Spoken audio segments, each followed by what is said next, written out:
प्रश्नावली 5 की बात करते हैं।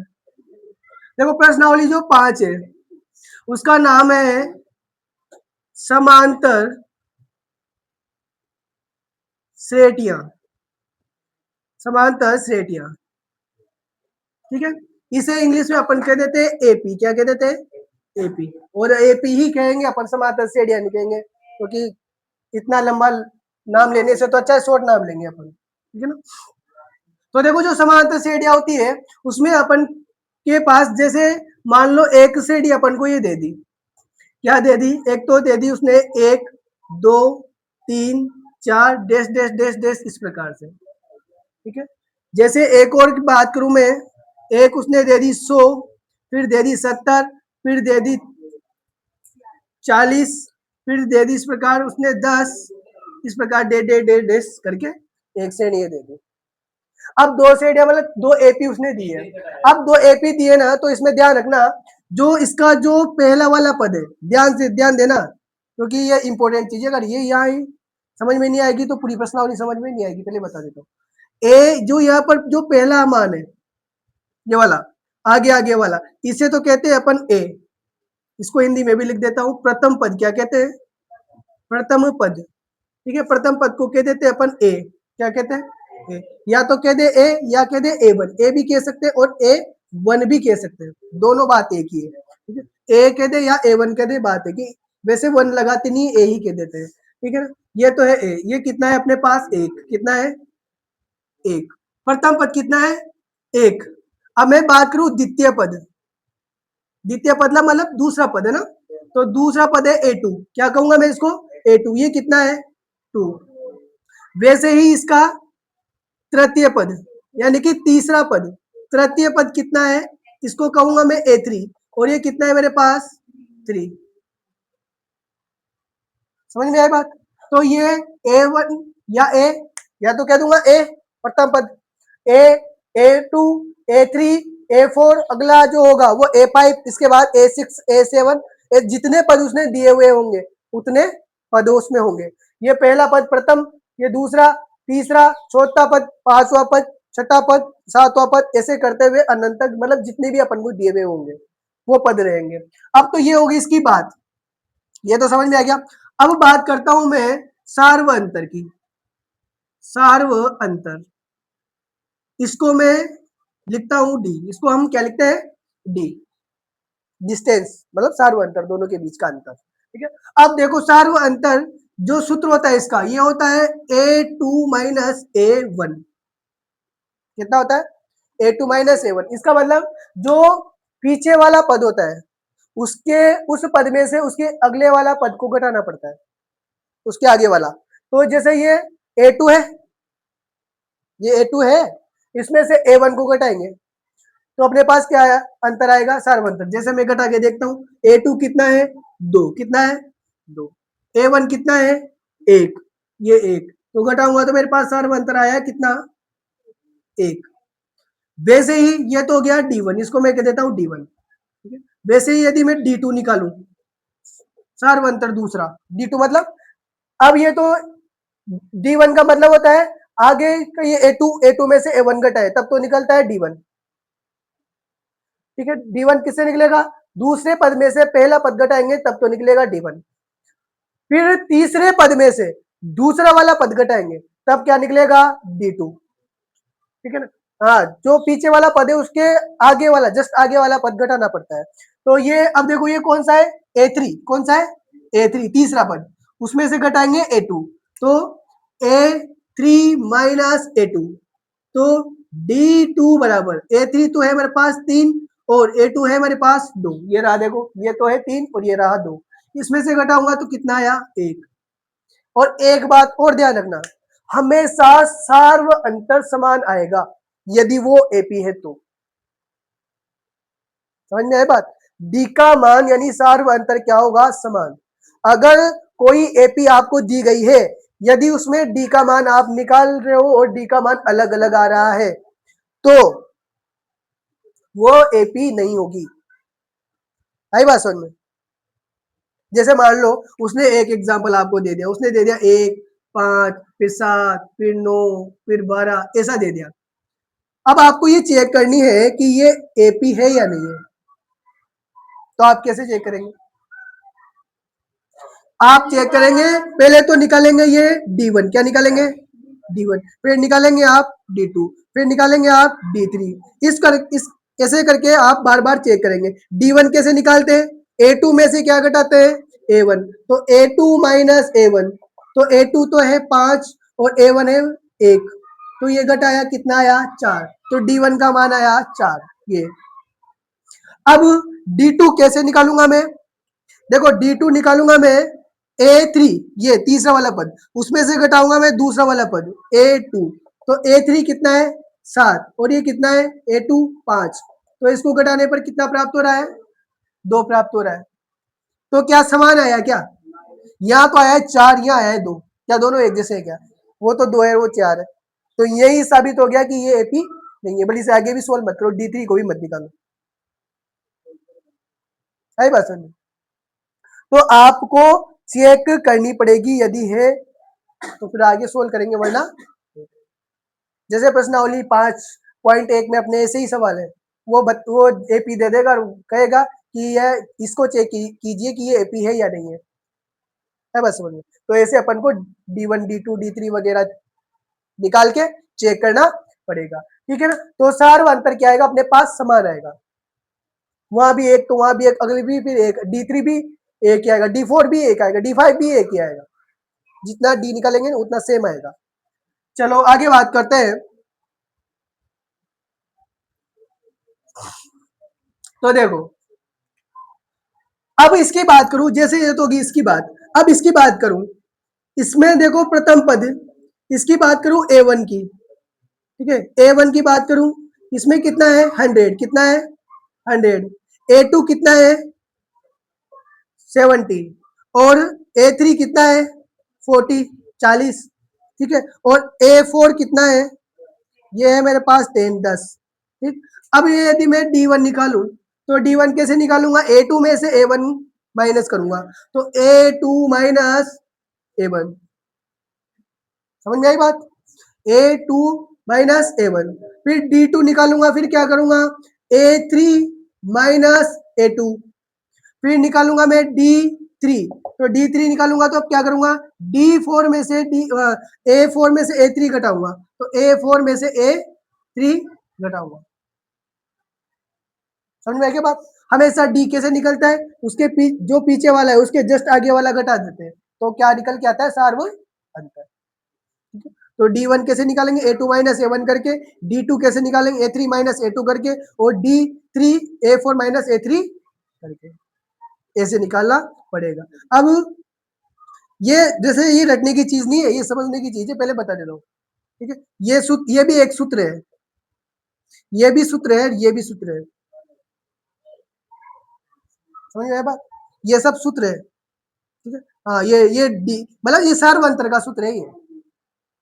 अब इसमें रटने की जरूरत नहीं है, सार्वंतर का सूत्र रटेंगे तो फिर बहुत सारे सूत्र ऐसे किस किस को रटेंगे, ठीक है। तो ये तो हो गया इसकी बात। अब मैं बात करता हूं, जैसे अब जैसे ये एपी दे रखी है, ठीक है ना। अब इस एपी में कितने पद दे रखे? 1, 2, 3 और 4। जैसे उसने कह दिया कि A5 ज्ञात कीजिए,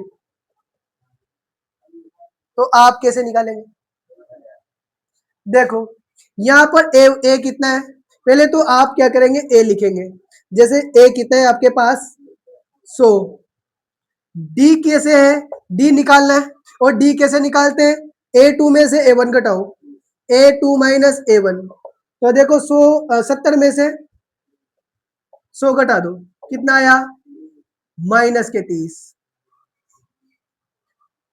हाँ, डी माइनस में भी आ सकता है, प्लस में भी आ सकता है। समझ में बात? देखो ना, माइनस का है ना 100, और ये प्लस का है, तो 100 में से 70 घटेंगे, बचे 30। माइनस की वैल्यू बढ़ी है तो माइनस का चिन्ह आएगा। अब ये आ गया डी। तो अपन A5 कैसे निकालते हैं? ए में क्या करेंगे? ए में जो प्रथम पद है उसमें अपन क्या जोड़ेंगे? देखो ये कितने पद हुए? 1, 2, 3 और 4। कितने पद हुए? 4। तो 4 इंटू डी, 4 इंटू डी। समझ में बात? तो A5 बराबर A प्लस 4 इंटू डी की वैल्यू कितनी है? -30। तो A5 बराबर A का मान कितना है? 100, और इसको इससे गुणा करेंगे तो ये आया -120, -120 प्लस माइनस माइनस हो गया, तो ये तो हो गया A5 बराबर 100 माइनस ये कितना हो गया 120। तो A5 बराबर कितना है? 120 में से 100 घटाने पर -20। तो अगला जो पद आएगा वो आएगा -20। चेक कर लो, अगर -20 है नहीं है, इसमें से ये घटा के देख लो सार्वंतर 30 रहेगा माइनस का। घटाओ, चलो घटा के देख लो। देखो ये -20, इसमें से घटाओ ये -10, तो देखो ये भी माइनस का भी माइनस का क्या हो गया? -30 आ गया। तो सार्वंतर सेम आएगा। तो कोई अगर अपन को देखो वो सवाल ऐसे ही देगा 5.1 में, 5.1 में ऐसे सवाल देता है, वो क्या देता है कि अपन को ये दे देगा, 2 पद दे देगा, 3 दे देगा, 4 दे देगा, फिर वो कहेगा कि ये जो एपी दी गई है उसे चेक कीजिए कि ये एपी है। अगर ये एपी है तो इसके आगे अगले 3 पद ज्ञात कीजिए। ठीक है, जैसे उसने यहां तक दे दी, ये यहां तक दे दी, ठीक है ना। अब यहां तक जो उसने एपी दी है, तो उसने पहले तो पूछा है क्या ये एपी है। अगर एपी है तो इसके अगले 3 पद याद कीजिए, ठीक है ना। तो वो क्या करेगा, ऐसे देकर 3 पद निकलवाएगा। तो पहले तो डी चेक करेंगे, D1 D2, अगर वास्तव में सार्वंतर सेम आया तो अपन आगे के 3 पद ज्ञात करेंगे, अगर नहीं आया तो अपन कह देंगे ये एपी ही नहीं है। जब एपी नहीं है तो फिर अपन को आगे के पद ज्ञात करने की जरूरत नहीं, ठीक है। लेकिन वास्तव में एपी है तो फिर इसमें कितने पद दिए हुए हैं? 1 2 3। तो अपन को A4 ज्ञात करना है। कौन सा? एक तो ज्ञात करना है A4, एक ज्ञात करना है A5, एक ज्ञात करना है A6, मतलब वो जितने कहेगा। समझ में है बात? अगर उसने कहा 3 तो A4 A5 A6, अगर उसने कह दिया 4 तो A7 भी ज्ञात कर लेंगे, उसने कहा 5 तो A8 भी ज्ञात कर लेंगे। और कैसे ज्ञात करते हुए मैंने बताया कैसे। ये जो प्रथम पद है उसमें कितने पद दिए हुए हैं? जितने पद दिए हैं देखो 1 2 3। अब चौथा पद निकालेंगे तो क्या करते हैं? A4 बराबर A प्लस कितने पद दिए हुए? 1 2 3 दिए हुए ना, तो 3D कर दो। एक बस आप तुम तो ये ध्यान रखना कि यहाँ पर A4 जो होगा ना, यहाँ पर जो संख्या होगी ना उससे एक कम D की वैल्यू होगी। अगर यहाँ 4 है तो यहाँ पर D की वैल्यू 3 होगी। A तो आएगा ही सही, वो तो सब में आएगा D वाले सूत्र में, ठीक है ना। यहाँ जो 3 ये जो संख्या आएगी ना वो इससे एक कम आएगी। अगर देखो यहाँ 5 होगा, देखो कहा गया, ये रहा, यहाँ 5 था तो यहाँ कितना आया? 4, देखो ये आया। यहाँ 5 था तो ये 4 आया, यहाँ 4 है तो यहाँ 3 आया। अगर मैं लिखूं A6 बराबर तो A प्लस 5D होगा। कितना होगा? A प्लस 5D, मतलब इस वाले मान से एक कम D का मान होगा। बस ये ध्यान रखना। कहा? यहाँ एक होगा ना, तो फिर वहां एक होगा तो प्रथम पद हो गया, प्रथम पद में सार्वंतर निकलता ही नहीं है। हमेशा सार्वंतर कब निकलता है? दूसरे पद में। दूसरा पद के लिए निकलता है, पहले पद के लिए सार्वंतर कभी भी नहीं निकलता है, ठीक है। हाँ, अब यहाँ 2 हो गया, जैसे मान लो यहाँ 2 हो गया तो यहाँ पर इसका मान क्या होगा? केवल D, 1 प्लस D। भाई एक को लिखते नहीं है ना, अगर एक भी लिख दोगे तो भी कोई फर्क नहीं पड़ेगा, तो 1 प्लस D। तो यहाँ बस ध्यान रखना जितने ही वैल्यू यहाँ पर एक की होगी उससे कम D की होगी। वैसे जैसे जैसे अपन सवाल करते जाएंगे वैसे सब याद होता चला जाएगा। है बात समझ में? इतनी भी कठिन चीज नहीं है, ये बहुत आसान चीज है। अब इसमें अपने पास देखो एक तो सूत्र है अपने पास सार्व अंतर वाला, सार्व अंतर का, और सार्व अंतर का सूत्र है डी। डी बराबर ए प्लस हाँ A2 माइनस A1, ठीक है ना। सार्व अंतर डी का सूत्र क्या होगा? A2 माइनस A1, यानी कि पिछले वाले पद में से उसके आगे वाला पद घटाएंगे, ठीक है। ये तो हो गया सार्वंतर का। अब बात करते हैं अपन एनवा पद। एनवा पद ज्ञात करने का सूत्र। एनवा पद ज्ञात करने का सूत्र, यह सूत्र है अपने पास ए एन बराबर ए प्लस एन माइनस 1 डी। ये सूत्र है, ये ध्यान रखना। वैसे याद हो जाएगा सवालों के साथ साथ, क्योंकि कम से कम अपने 20-25 सवाल है तो याद हो जाएगा। ए एन बराबर ए प्लस 1 माइनस डी। ठीक है, ए का ए तो प्रथम पद ए से, एन का मान, हाँ एन का मान है मतलब कितने पद दिए हुए हैं, हाँ जितने पद दिए हुए हैं वो उसका मान होगा एन का मान। ठीक है, एक तो एक ही से और डी का मतलब सार्वंतर। ठीक, ये तो है अपने पास एन का एनवा पद ज्ञात करने का सूत्र। ठीक, अब तीसरा है अपने पास एन पदों का योग। एन पदों का योग का सूत्र, एन पदों का योग करना है, उसका सूत्र क्या होगा? अपने पास इसके दो सूत्र है। एक तो है अपने पास ए एन बराबर एन बटे 2 कोष्टक 2a plus N minus 1 D. एक तो ये वाला सूत्र है। ठीक है, एक तो ये वाला सूत्र है जो अपने प्रश्नावली 5.3 में काम आएगा। ये तो 5.2 में आएगा, ये 5.3 में आएगा। ठीक है, एक तो ये वाला है, या एक और है अपने पास कौन सा, एस एन बराबर एन बाई 2 कोष्टक a plus l, a plus l. अब देखो यहाँ जो ए एन है ना, इसको अपन क्या कह सकते हैं, चलो मैं यहाँ लिख देता हूं। एन का मतलब तो है नंबर ऑफ पद, मतलब कितने पद दिए हुए हैं। ठीक है, वो तो है एन की वैल्यू। अब ए क्यू, ए का मान आप जानते हैं प्रथम पद है। अब या तो वो ए एन दे दे या अपन एल दे दे, इसको कहते हैं अपन अंतिम पद। क्या कहते हैं? अंतिम पद। अंतिम पद मतलब लास्ट लास्ट का पद। जैसे मान लो उसने एक एपी दे दी, अपन जैसे यहाँ बात करें थे 100, 70, फिर 40, फिर 10, फिर माइनस का 20, ठीक है, माइनस का 50, इस प्रकार से उसने एपी दे दी। तो इसमें अंतिम पद कौन सा है? ये 50 माइनस के 50। तो अंतिम पद उसे ए एल भी कह सकते हैं और उसे एल भी कह सकते हैं। ए एल कहेंगे तो भी अंतिम पद है और एल कहेंगे तो भी अंतिम पद है। एल का मतलब होता है लास्ट। ठीक है, तो अंतिम पद। अब बात करें अपन, अब देखो एक ही ये सूत्र हो गया अपने पास ना, ये वाला। तो बस अपन को ये दो तीन मतलब 3 सूत्र याद रखने, वैसे 3 भी नहीं है, 2 ही है। ठीक है ना, जो ये ना ये वाला सूत्र ये इसका ही है।